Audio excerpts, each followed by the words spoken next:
Scuole sporche. Dal 1° marzo la situazione precipita. Dall'inizio dell'anno gli stanziamenti sono stati dimezzati. Da 600 milioni si passerà a 280 milioni di euro, gettando nel caos 159 istituti nel Veneto e migliaia nel paese.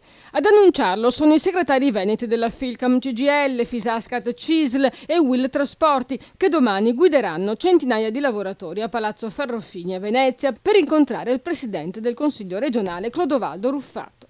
Domani ci saranno mobilitazioni in molte parti del paese perché dai finanziamenti dipende il destino di ben 24.000 lavoratori, soltanto 730 nel Veneto.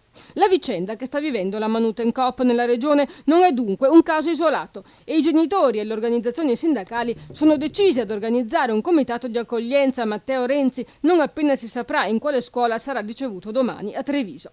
L'emergenza non scatterà per tutte le scuole perché ci sono istituti che hanno subito minori tagli rispetto ad altri e la forbice è larga, dal 5 all'80%, sulla base dei bidelli previsti nelle rispettive piante organiche, e le scuole nella zona del Miranese e della Riviera del Brenta sono quelle che stanno peggio.